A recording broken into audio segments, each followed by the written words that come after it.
ಆಂಧ್ರ ಪ್ರದೇಶದ NTR ಜಿಲ್ಲೆಯಲ್ಲಿ ಈಗ ಸದ್ಯಕ್ಕೆ ಪ್ರವಾಹ ಇಳಿಮುಖವಾಗಿದೆ. ಸೊ ಹಾಗಾಗಿ ಪ್ರವಾಹ ಇಳಿತಾ ಇದ್ದಂತೆ ವಾಹನಗಳು ಈಗ ಒಂದೊಂದಾಗಿ ಪತ್ತೆ ಆಗ್ತಾ ಇವೆ. ಯಾವೆಲ್ಲ ವಾಹನಗಳು ಕೊಚ್ಚಿ ಹೋಗಿದ್ವಲ್ಲ ಅವೆಲ್ಲವೂ ಕೂಡ ಈಗ ಒಂದೊಂದಾಗಿ ಪತ್ತೆ ಆಗ್ತಾ ಇವೆ. ಒಂದಷ್ಟು ಕಾರುಗಳು ಪೊದೆಯಲ್ಲಿ ಸಿಕ್ಕಾಕೊಂಡಿವೆ. ಒಂದು 13 ಕಾರುಗಳು ಸಿಕ್ಕಿವೆ ಪೊದೆಯಲ್ಲಿ.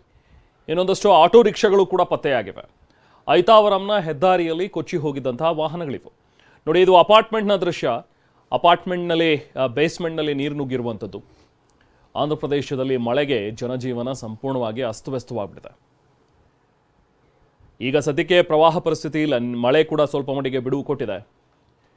ನೋಡಿ, ಒಂದು ಕಡೆ ಮಳೆ ನೀರು ನುಗ್ಗಿರೋದು ಮನೆಗಳಿಗೆ, ಇನ್ನೊಂದು ಕಡೆ ನಿರಾಶ್ರಿತರು ಪಾಪ ಊಟಕ್ಕೋಸ್ಕರ ಅಂಗಲಾಚ್ತಾ ಇರುವಂತಹ ದೃಶ್ಯಗಳು.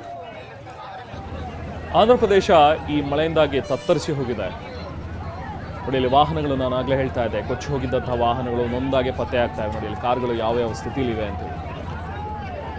ಕೆಳಗಾಗಿ ಬಿದ್ದಿರುವಂತಹ ವಾಹನಗಳು, ಕಾರುಗಳು, ಆಟೋಗಳು ಎಲ್ಲವೂ ಕೂಡ ಇದು ಹೆದ್ದಾರಿಯಲ್ಲಿ ಇದ್ದಂತಹ ವಾಹನಗಳು. ಸುಮಾರು ಒಂದು 13 ಕಾರುಗಳು ಮತ್ತು ಆಟೋ ರಿಕ್ಷಾಗಳು ಈಗ ಸದ್ಯಕ್ಕೆ ಪತ್ತೆಯಾಗಿವೆ. ನೋಡಿ, ಇದು ದೊಡ್ಡ ಕಂಟೈನರ್ನ ಕೆಳಭಾಗದಲ್ಲಿ ಎಲ್ಲ ಪೊದೆಗಳು ಸಿಕ್ಕಾಕೊಂಡಿರುವಂಥದ್ದನ್ನು ಗಮನಿಸ್ಬೋದು. ಅಂದರೆ ಅಷ್ಟು ಪ್ರಮಾಣದಲ್ಲಿ ಮಳೆ ಆಗಿದೆ, ಪ್ರವಾಹ ತಲೆದೋರಿತ್ತು. ಆಂಧ್ರ ಪ್ರದೇಶದ NTR ನಗರದ ದೃಶ್ಯಗಳಿವು.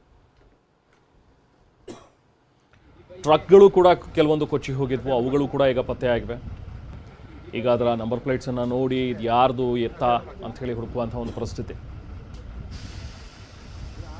ಸದ್ಯಕ್ಕೆ ಈಗ ಜನಜೀವನ ಅಲ್ಲಿ ಅಸ್ತವ್ಯಸ್ತವಾಗಿದೆ. ಸದ್ಯಕ್ಕೆ ಸ್ವಲ್ಪ ಪ್ರವಾಹ ಕೂಡ ಕಮ್ಮಿ ಆಗಿದೆ, ಮಳೆ ಕೂಡ ಬಿಡುವಿದೆ.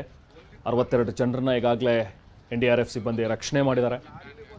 ಪೆಡಲಂಕಾ ಕೃಷ್ಣಾ ನದಿಯಲ್ಲಿ ಸುಮಾರು ಒಂದು 62 ಜನ ಸಿಕ್ಕಾಕೊಂಡಿದ್ರು, ಅವರನ್ನು ಕೂಡ ಈಗ ರಕ್ಷಿಸಿದ್ದಾರೆ. ನೋಡಿ, ಈ ಕಾರುಗಳ ಸ್ಥಿತಿ ಹೇಗಿದೆ ಅಂಥೇಳಿ. ರಸ್ತೆಯಲ್ಲಿದ್ದಂತಹ ಕಾರುಗಳೆಲ್ಲವೂ ಕೂಡ ಕೊಚ್ಕೊಂಡು ಹೋಗಿವೆ. ಅಲ್ಲಲ್ಲಿ ಪೊದೆಯಲ್ಲಿ ಸಿಕ್ಕಾಕೊಂಡಿರುವಂಥ ಕಾರುಗಳಿವೆ. NDRFನಿಂದ 2 ಬೋಟ್ಗಳ ಮೂಲಕ ಸುಮಾರು ಒಂದು 62 ಜನ ಏನು ಸಿಕ್ಕಾಕೊಂಡಿದ್ರು ಅವರನ್ನೆಲ್ಲರನ್ನೂ ಕೂಡ ರಕ್ಷಣೆ ಮಾಡಿದ್ದಾರೆ. ಆಹಾರಕ್ಕಾಗಿ ಅಲ್ಲಿ ಹಾಹಾಕಾರ ಎದ್ದಿರುವಂಥದ್ದನ್ನು ಗಮನಿಸ್ಬೋದು. ನಿರಾಶ್ರಿತರು ಪಾಪ ಅವ್ರಿಗೆಲ್ಲರಿಗೂ ಅಲ್ಲಿ ಶಿಬಿರಗಳನ್ನು ಮಾಡಿದ್ದಾರೆ. ಅಲ್ಲಿಗೆ ಬೇರೆ ಕಡೆಯಿಂದ ಊಟದ ವ್ಯವಸ್ಥೆಯನ್ನು ಮಾಡ್ತಾ ಇದ್ದಾರೆ. ನೋಡಿ, ಕೆಲವೊಂದಷ್ಟು ಜಾಗದಲ್ಲಿ ಹೆಲಿಕಾಪ್ಟರ್ ಮೂಲಕವೂ ಕೂಡ ಊಟದ ವ್ಯವಸ್ಥೆಯನ್ನು ಮಾಡ್ತಾ ಇರುವಂಥದ್ದು. ಆಹಾರದ ಪೊಟ್ಟಣಗಳನ್ನು ಹೆಲಿಕಾಪ್ಟರ್ ಮೂಲಕ ಅಲ್ಲಿ ಕೆಳಗೆ ಹಾಕ್ತಾ ಇರುವಂಥ ದೃಶ್ಯಗಳು.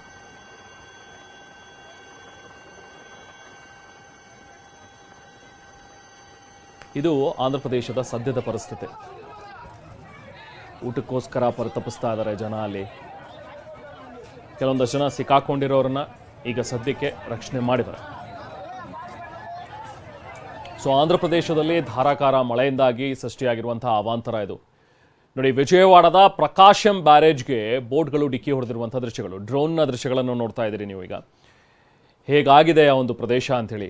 ಆಂಧ್ರ ಪ್ರದೇಶದ ಈ ಒಂದು ಪ್ರಕಾಶಂ ಬ್ಯಾರೇಜ್ ಏನಿದೆಯಲ್ಲ, ಅಲ್ಲಿ ಬೋಟ್ಗಳೆಲ್ಲವೂ ಕೂಡ ಬಂದು ಸೈಡಲ್ಲಿ ಡಿಕ್ಕಿ ಹೊಡಿತಾ ಇವೆ. ಸೊ ಇದರಿಂದಾಗಿ ನೀರಿನಲ್ಲಿ ಕೊಚ್ಕೊಂಡು ಬಂದು ತುಂಬಾ ಫೋರ್ಸಿಂದ ಡಿಕ್ಕಿ ಹೊಡಿತಾ ಇರುವಂಥವು.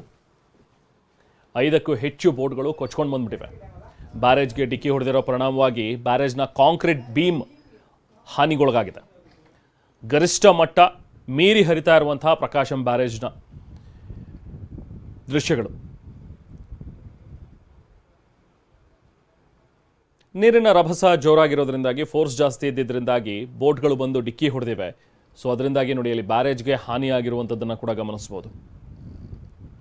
5ಕ್ಕೂ ಹೆಚ್ಚು ಬೋಟ್ಗಳು ಬಂದು ಗುದ್ದಿರೋದ್ರಿಂದಾಗಿ ಈ ಬೀಮ್ ಇಲ್ಲಿ ಜಖಂಗೊಂಡಿರುವಂಥದ್ದನ್ನು ನೋಡ್ಬೋದು.